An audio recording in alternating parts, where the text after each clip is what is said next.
49 years ago when I got married.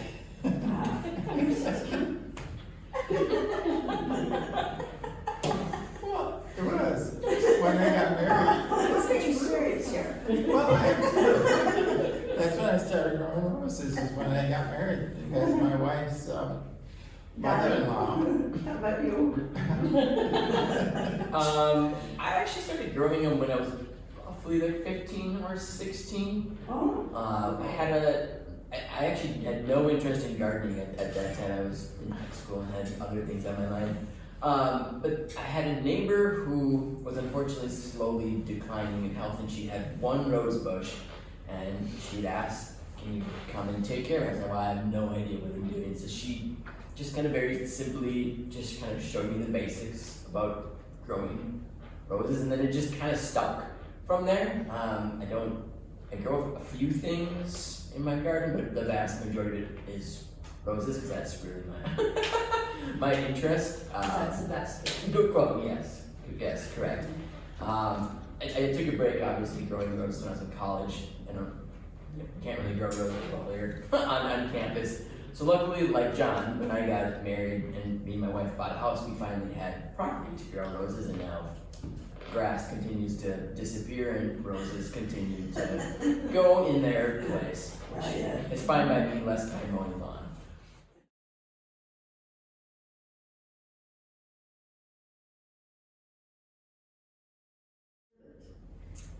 Well, to start growing roses, that was my mother-in-law, because she grew roses. She had about 50 of them, and that's what got my wife involved in the thing, you know, when we got our first place. And, you know, we got that right when we got married, and then threw probably about 8 rose bushes, planted them on the west side of the house, and probably lost half of them the first year.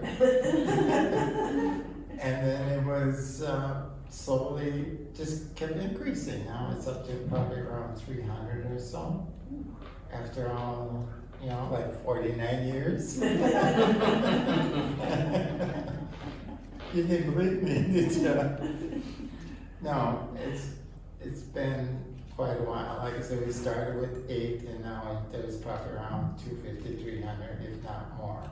And there's all kinds of them. They're from minis, mini floras, the hybrid teas, shrubs, David Austin roses, many varieties of different types of roses that are there. Donnie, what about you? Yeah, it was probably that nice neighbor of mine, Adeline was her name, that kind of got me to growing roses. They're not like, you know, you just put a marigold in a pot and it kind of takes off. You have to, they're more of a challenge. I think that's kind of what drew me to it.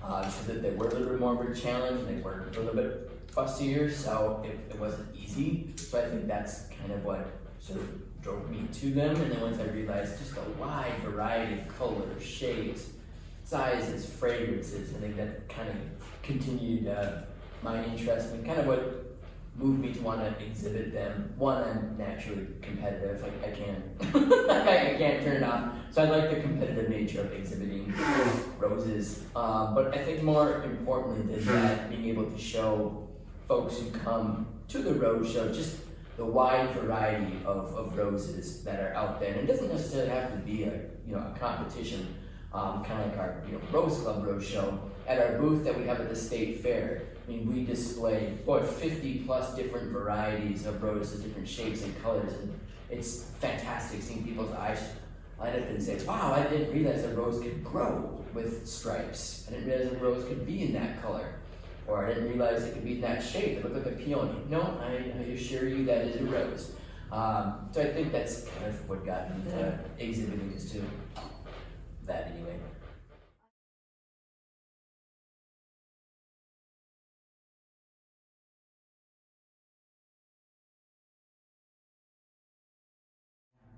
Because the first thing I'm going to talk about what my mother-in-law was doing with her roses when she was partaking for winter. All she did, she lived in Springfield, Minnesota, and temperature there is the same as here, maybe a little bit warmer. But she bought these screen things, they're about 6 inches, and then she put it around the bush, and she stuffed it with leaves, and that's all she did. And most of the time they survived, but they were around the house. See, that creates a different zone, so that kind of helped, and it didn't freeze as hard. And then that time we had lots of snow, so snow helped to insulate it.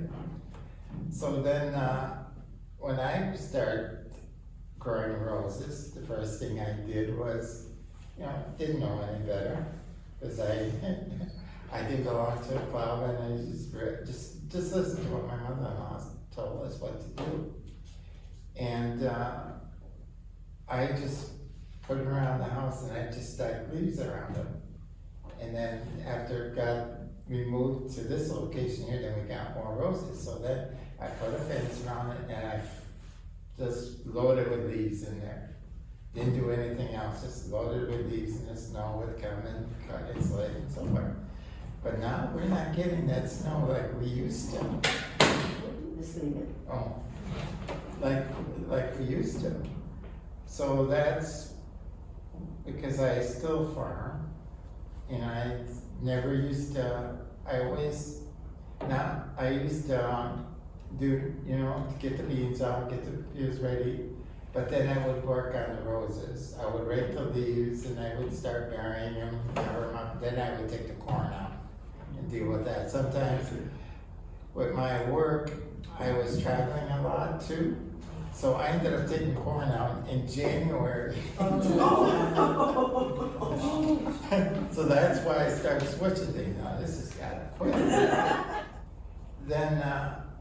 Then afterwards I used different methods of them. I used to bury them. Now start switching them in from the ground into containers. And then I start burying the container, dig a big long trench, and then lay them down in there, and then cover it up with dirt and cover it up with leaves and concrete blankets. Lay them on, and then put weight on it so the wind wouldn't blow them off. And then we used to get a lot of snow too. Now I do have some roses that are like Canadian shields, which are harder to zone for. I don't do anything with them. Those things really survive. So then from there, I start building that insulated area in the barn. Like I said, 40 by 12, and with insulation boards. And there, I started stuffing them in there, and they still continue to grow. By quantities, not by size. But to get them in there, at first I was taking the whole plant. I watered them well, make sure I took the whole plant and moved them in there, but then that started taking so much room, and I had to be so careful so I didn't scratch my eyes with the thorns. So then I started chopping it down in half. And that really saved a lot of room, and then I was able to stack them, in a pyramid in there and so forth, so that helped. So that's basically what I do now. Do you get rodents? I get problems with squirrels. Because they chew through the insulation. And they bury, that's the other disadvantage I have, is they bury the black walnuts in the containers. Your building isn't heated. No, it's No. not heated. It's just protected. It's protected, yes. And How big is the insulation you have? they're insulation board about 4 inches on the inside the building, and then on the outside walls, I've got 4 inches plus 6 inches insulation, so there is about 10 inches on the outside walls and 4 inches and up on the roof. So on what the top. how does the temperature change? You ever go out and check the temperature inside? Yeah, I got a thermometer So- in there, and I'll check it. Let's say if it's below 0 for a 2-week period, it'll get down to about 25. Oh, okay. And You last could throw year, all your frozen food in there. yeah, you could if the squirrels don't eat it. Yeah. And then, like last year, it didn't get below 30 in there. Oh. because it wasn't that cold. It wasn't that cold a long period of time, so it worked out fine. I usually, now when I pull them out, do I need to go further or do you want to? Go ahead. Oh, when I pull them out in April, or the first week in April, or last week in March, I put them in a greenhouse and let them get going. Stems are nice and green and so forth, and then all of a sudden, I'll start seeing one will start to turn brown and will not grow because of the root system is dead. That's the only thing I can figure out why it does that. Is the roots die. Now, why did they die? Well, I make sure that they're well watered. So last year I said, okay, to eliminate the amount of losses, because the roses don't go totally dormant. They still use moisture, very little, but they still draw moisture in it down. And then you got the air also will hold the moisture out. So then I start stacking leaves on top of the container. And that helped. How big is your greenhouse? Greenhouse, well, I got two of them. One is 12 by 20 and the other one is, I made it by lumber. You were there, you saw it. And that's probably, oh God. Because when I put the plastic up over and so forth, it takes about 100 feet. So you can go from there. So that's all single laid in there. And when it gets like in April, if the weather stays cold, low in the 30s and it goes down into the 20s for a long period of time, I have to put a heater in there to, to maintain it. So because the leaves already are starting to leaf out, they're starting to leaf out. So that can damage, especially with younger ones, younger plants, that I had that I breaded. Those are very tender, And what I do with those things is I'll take insulation and I'll put 3 of them in 3 containers, 6-inch containers together and wrap them around that insulation and tie it tight. So it gives them a little extra protection, and they don't freeze in there. If the squirrels don't. It's Donny. Yeah, it's a mad science experiment for me, but right now I use cement blankets, and that's I think what a good chunk of the folks in our club use, which if you don't know what they are, think about if somebody's building like a brand new house or they're pouring a brand new driveway in the late fall when the temperatures get down, they actually will put a tarp over the top so that cement can cure underneath, so that the temperature underneath it is warm enough for the cement to cure. So inside the actual tarp itself, there's layers of kind of insulation. So what you're doing is you're kind of putting a tarp over the roses. So most of my roses are in raised beds.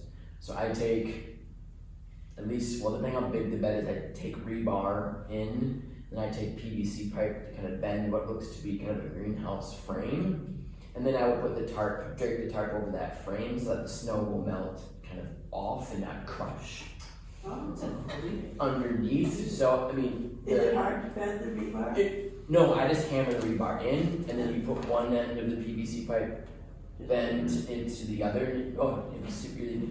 I just make sure that I don't have it go very high. It's probably got 2 feet of clearance off the ground, just so that I get enough air room, because the air room is where you're going to get more of your R value protection, versus if you just smash the blanket right over the top of your rose. Well, that's fine, but you get more R value if you get more airspace underneath it. And again, R value is just the protection level that insulating material is going to give you. So that's what I do for my beds.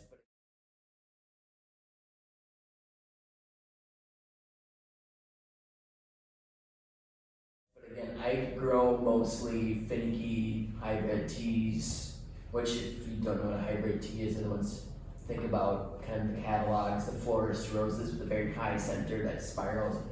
I grow ones that you live on the dangerous side if you if you grow them. Like John said, Black Magic. Norma mentioned yellow roses. St. Patrick is a yellow rose. Marilyn Monroe, which is a peach rose. I quit trying to save them. I will actually just pot those roses at the end. I'll just dig them up, and just put them in a pot and then just set them aside in my garage. I have an attached garage.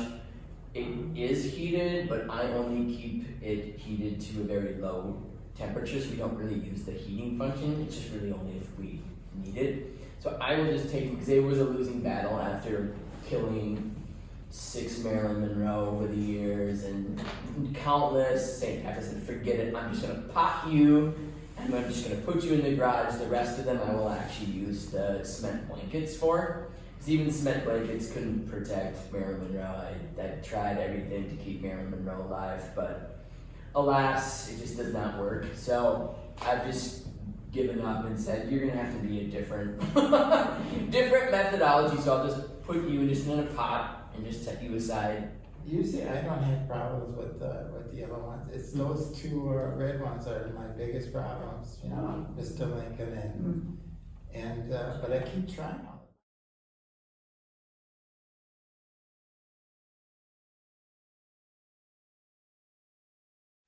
The ones you put in the garage, do you do anything else other than just put them in there? I do not take the dirt. Do not take the dirt out of your ground. You're going to just introduce spider mites or other things that are in your ground. To avoid that, I just buy a pot of garden soil, not potting soil. I don't want the fluff because that doesn't hold water. Like I actually don't want to keep watering. You don't want to keep watering over and over because you're going to encourage them to grow. If you're going to try to keep them in the garage, you just have them hang out for the few months of the winter. So I actually get the garden soil so that I can actually keep it. It holds the moisture a little bit longer. So don't use the soil from your grandma's aphids and other lesson learned aphids and other things that were in your ground. You've just given them a nice little habitat to restart their cycle again. So I kind of just knock all the dirt off the roots and just trim them a little bit so they can fit into what, if you need to fit into that pot. And then just fill it with the garden soil so that you haven't introduced. Spider mites is the biggest problem with folks who try to overwinter roses. Do you do any end of the season spray, like Jordan oil or anything? No, I don't. I haven't done that. And the main reason I guess is too many in the tank. It's very short. If you're gonna spray it to control spider mites, you have to buy one of the ones that kills the eggs. Yeah. And those are extremely expensive. Do either one of you grow any climbers? Well, climbers, yeah, I do have climbers, but I treat them as regular roses, Okay. or like shrubs. I don't let them spread out. I just keep them cut back down, and that's it. You know, I raise them as a regular rose, as a shrub, and so forth. Okay. And put it that way, because I don't have the trellises and that. I was gonna say that you don't want to grow them on trellises. I do, yeah. So I guess it's a tall obelisk looking tower kind of thing. So yeah, I go to David Austin, Strawberry Hill, and I just train them to kind of grow. You protect them. The only thing I do with them, because I purposely bought them because they were rated for our zone, because I didn't want to do anything with them over the winter because I was already protecting 70 plus other roses, and so there wasn't any. Once they start growing tall, I mean, you're kind of out of, you can't really cover that, so. Which variety? Strawberry Hill is the name, so it's like a kind of soft pink that David Austin sells. In only 2 years, it's well over 9 to 10 feet tall already, and boy, when I got it 2 years ago, it looked like David Austin ran over with a lawnmower. I mean, it was pretty tiny, and no short order that thing, both of them really took off. So I have them kind of side by side on their own towers, and so I've just, as they've grown, I've just kind of keep training them to grow up, and they've already grown up, past, and through. So I only give it, like I said, just a quick short haircut to keep it in, kind of within the tower itself instead of draping itself all over the place, because you don't want to do intense, aggressive pruning on climbers. You just in the fall, just do a little manageable trim, and in the spring, kind of a teeny tiny haircut just to keep them in a more manageable shape and just let them go. I don't do too much. I just throw some granular fertilizer down twice a year and I just let them go. I don't do any additional watering. I just let Mother Nature take its course with Strawberry Hill, and I have not been able to get anywhere close to it. It does just fine, and it's very happy with where it is.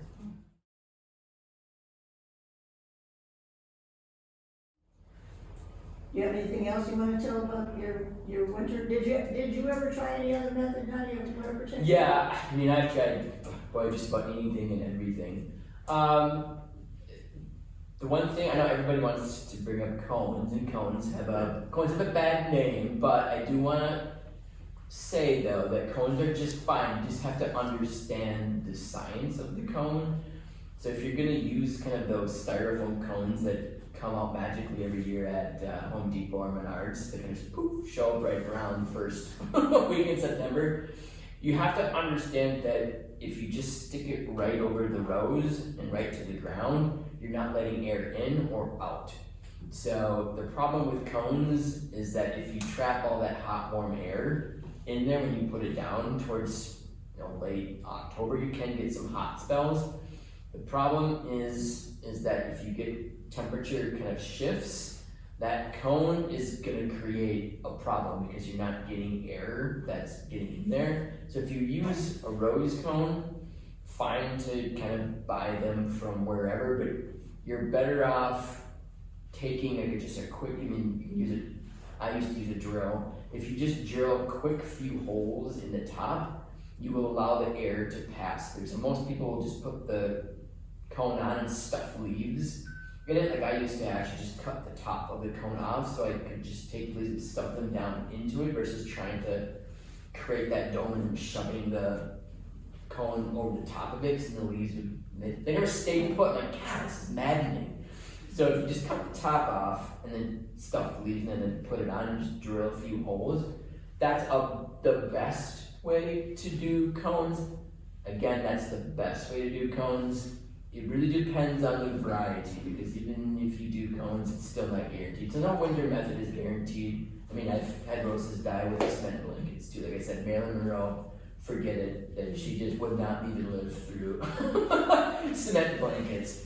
So same thing with Black Magic that John was saying, but that's because Black Magic was rated for zone 7. Yeah. So you're rolling the dice if you're gonna leave Black Magic unattended. So Black Magic is just another one that I just... Yeah, Black Magic was a force. It is a florist rose, so keep that in mind with variety. So, I mean, I guess everything with winterizing, I guess I would say maybe tailor the roses that you buy to sort of the amount of time and the amount of attention that you want to put into winterizing.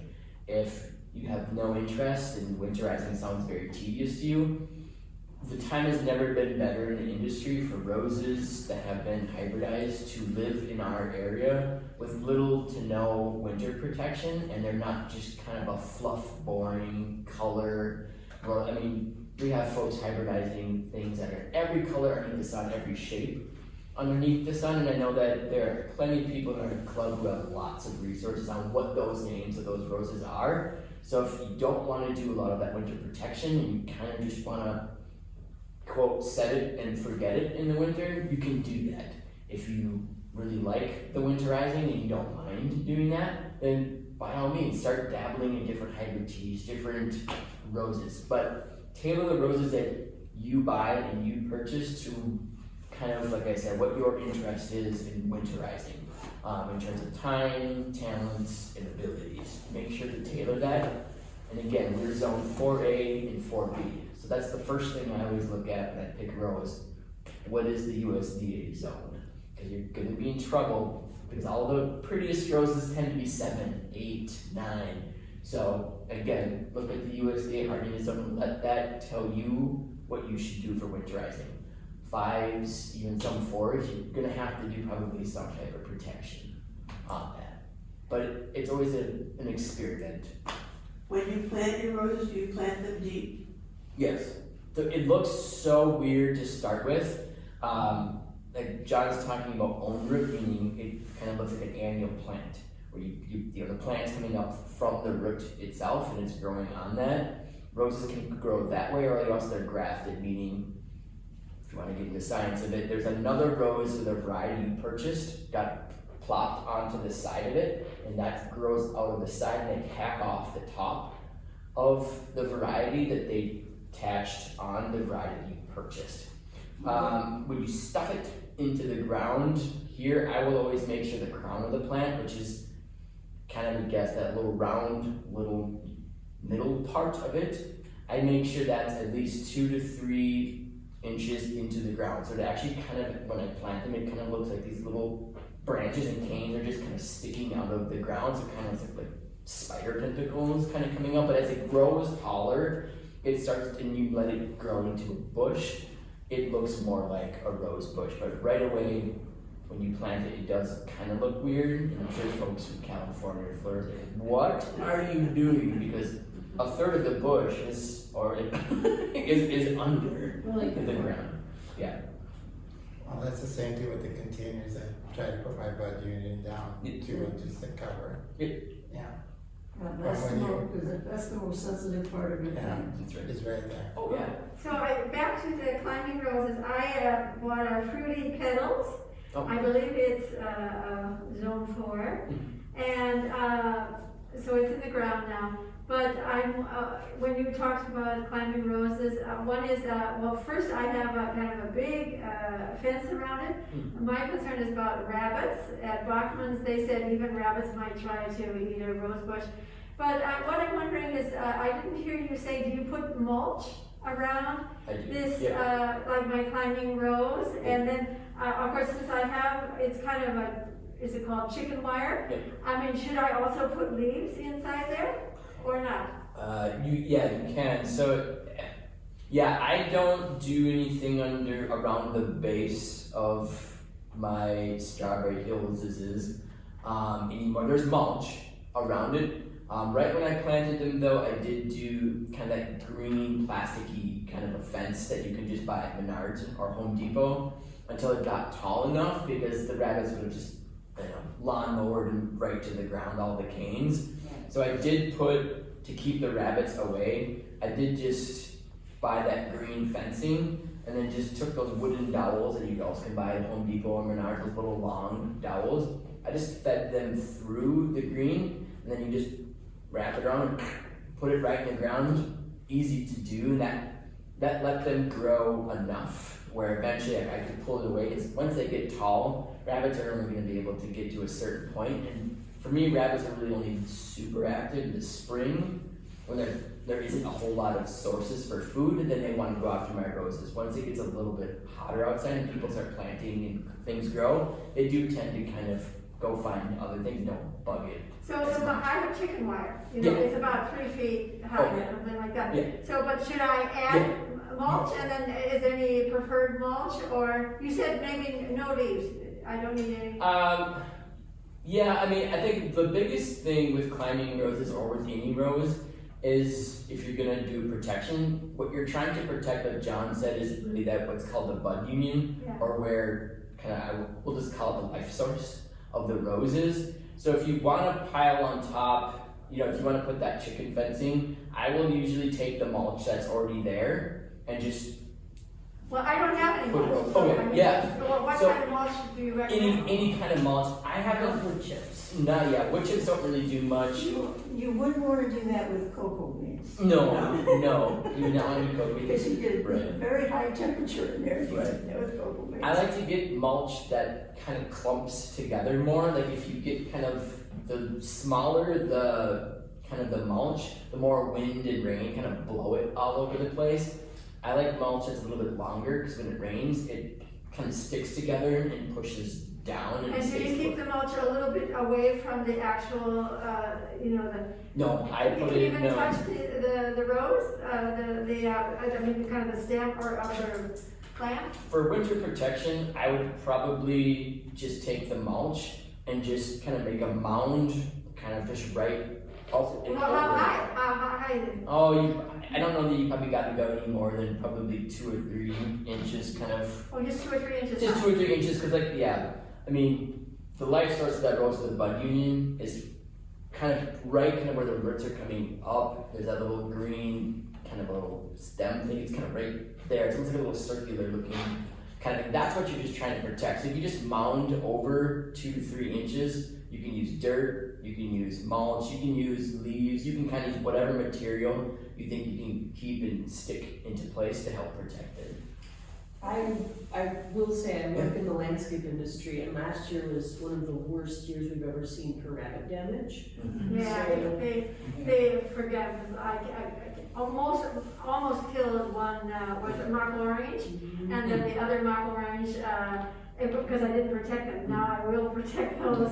But, neither of those flowered at all, but the one, you know, actually, they ate so much of the bark that, some new stems came up because I watered it. Okay, so you're saying even dirt, I could just pile it Yeah, up dirt is around actually, New yeah. rose bush. I used to mound dirt to cover the bud union because that's just even a better insulator, because once it freezes, it kind of creates this kind of a really hard barrier where the temperatures can't get in. The material probably isn't so much what we're fussy about, is protect it with something.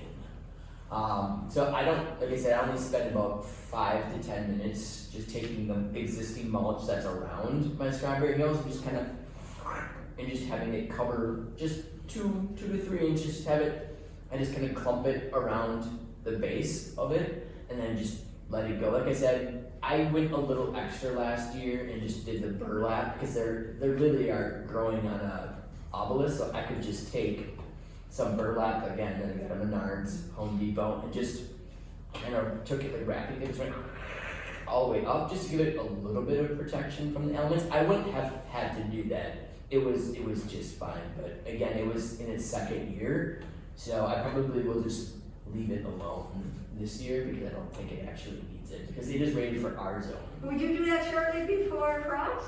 Is that when you were aiming to, like if you wanted to put burlap? Yeah, so typically, at least for what I do, I actually will at least want 1 to 2 frosts on my roses to make sure I slow them down enough so that when I cover them, there really isn't a risk of them trying to re-wake back So up you again. wait until after the 1st or 2nd frost? That's So right. my rose is now maybe about this high. I mean, I bought it in a pot, it's not bare root. Yeah. And so it was, you know, it was like about this high. Yeah. It's lots of greenery and there were quite a few rose buds, you know, before it had flowers.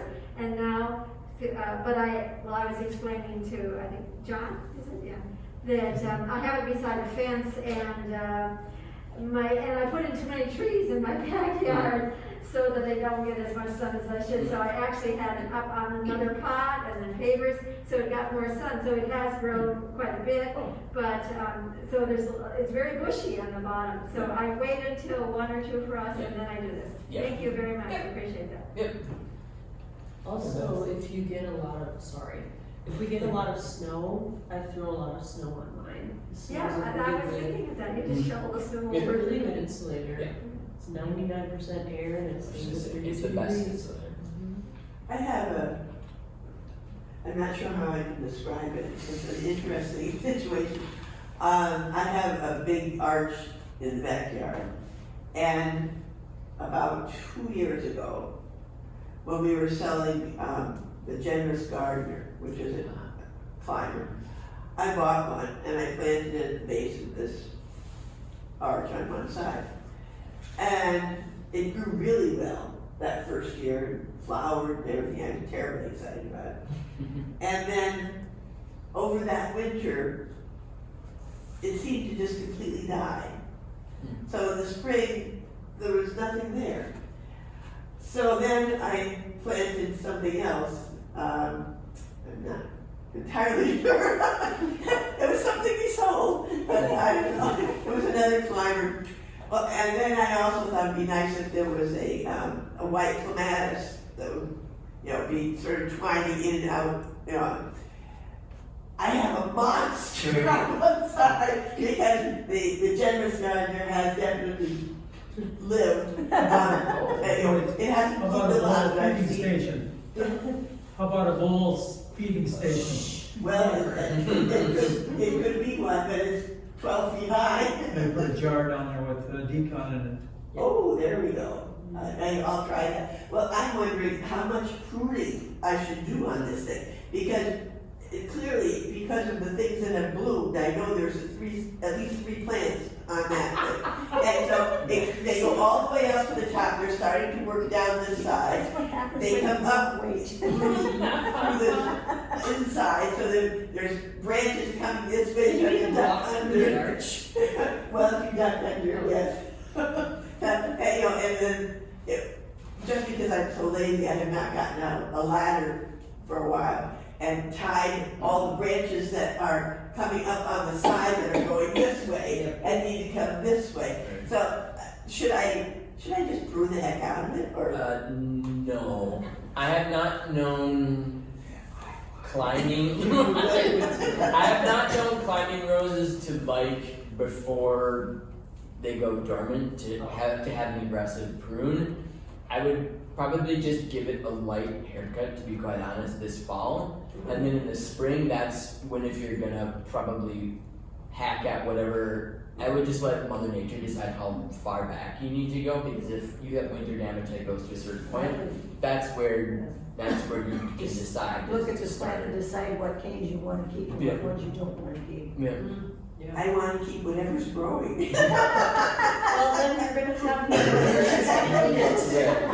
Undoubtedly, your generous garden was on its own roots. Yeah.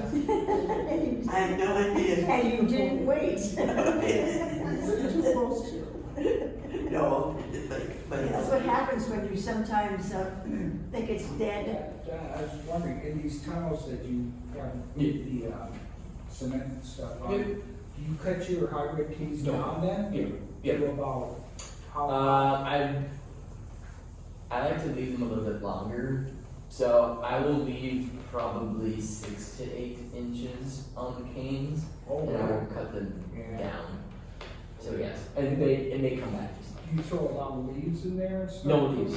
Nope. No? No leaves. It's just the tunnel? Just a tunnel. I used to mound dirt Yeah. over, probably like over half of that bush, so that you could just kind of see little canes kind of peekabooing out. It made no difference, so I said forget it. It's a lot of extra time and money to mound dirt when it wasn't really adding anything.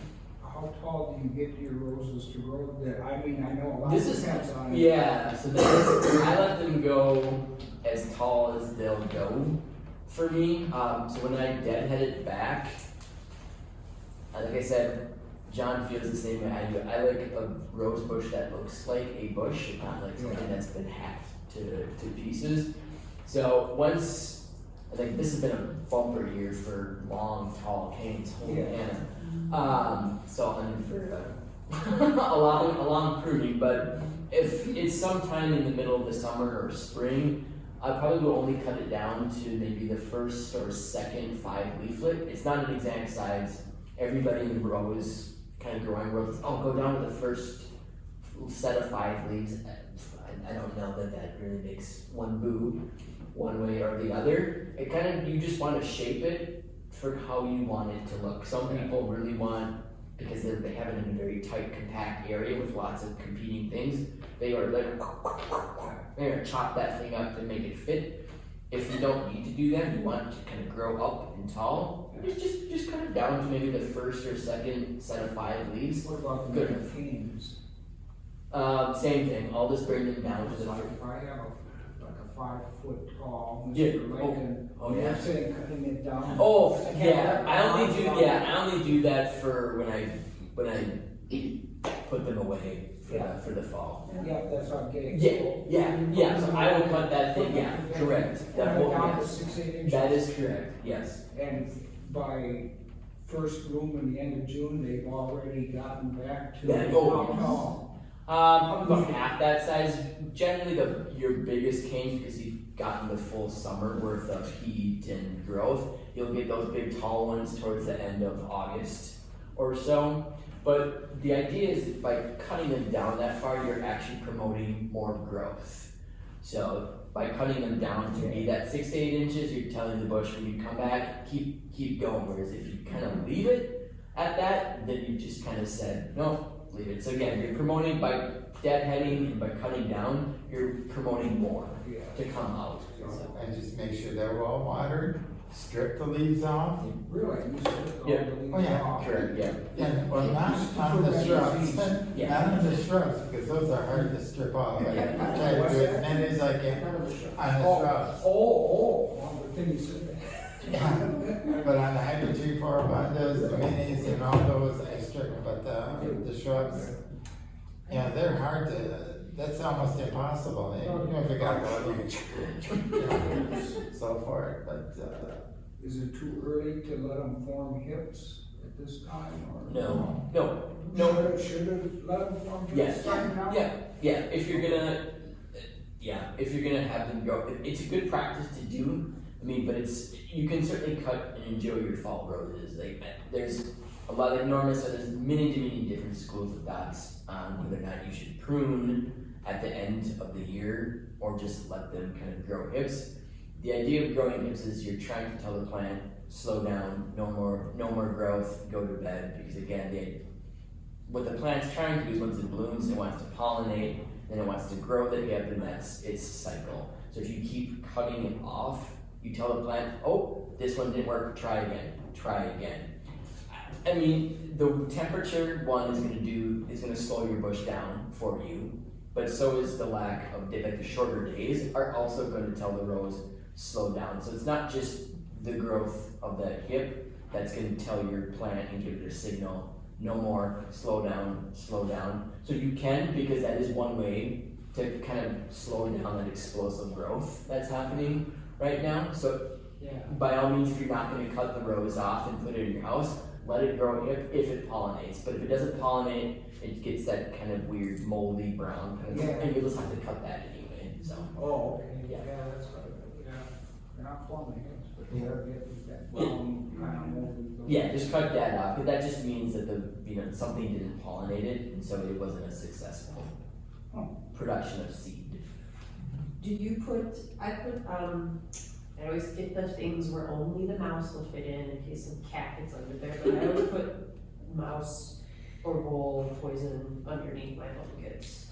I do not, because I've just never had a problem with them, and mine are raised, so I have them in raised beds, so the mouse would have to first, mouse are clever, they could, but because the first layer is about probably 2 inches, probably 8 inches off the ground, they'd have to scamper up, they have to get underneath the tarp brick, then somehow scamper up the kind of Yeah. rose bed and then go in. They haven't found that to be very interesting. I look every year underneath when it pull them off, there's just been no interest in. Cool. So I evidently, I don't have any goals, and mice have just been not very interested in going in there.